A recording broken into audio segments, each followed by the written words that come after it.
On behalf of the EFD, Mr. Nuttall for 3 minutes.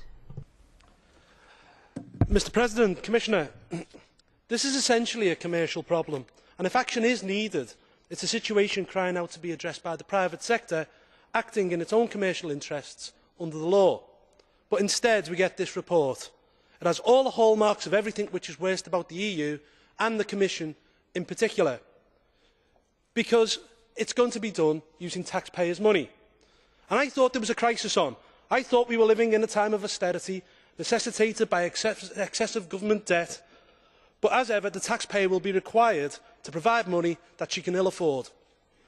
The Commission likes to pretend that this won't require any extra resources, but I am more likely to believe that a camel can pass through the eye of a needle.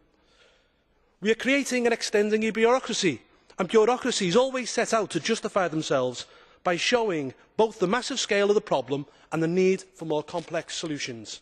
You can see it in this report and in the proposed legislation. It states facts which can only be conjecture. It is telling that you cannot be precise or even necessarily in the right ballpark when assessing grey economic activity. I do not see any proof that this new extension of the Office for Harmonisation in the internal market will either save €10 billion or 185,000 jobs, yet that is the claim. To paraphrase Mandy Rice Davis, they would, wouldn't they? Before I could back any of the proposals such as this, I would require some kind of guarantee that this would work and save the taxpayer money. And I do not want to be unkind, but isn't it nice for the office to be put in Alicante? Because you would think that an office like this will be put in an established commercial centre or a place associated with innovation, entrepreneurship and growth, but it is placed on the Costa Blanca.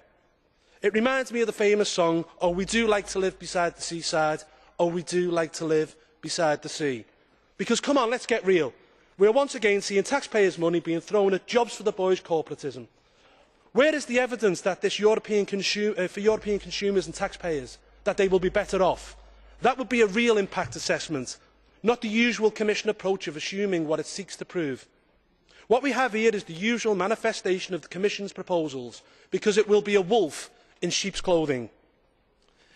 It will never, ever be brought in at a saving to the taxpayer. It will become, eventually, as all these things always do, another bureaucratic monster. It is no more than a proto-agency right now, but as ever it will grow and it will grow. And I predict, sitting there by the Costa Brava beach, the office and its lucky bureaucrats will become bloated on sun, sangria and paella. Thank you.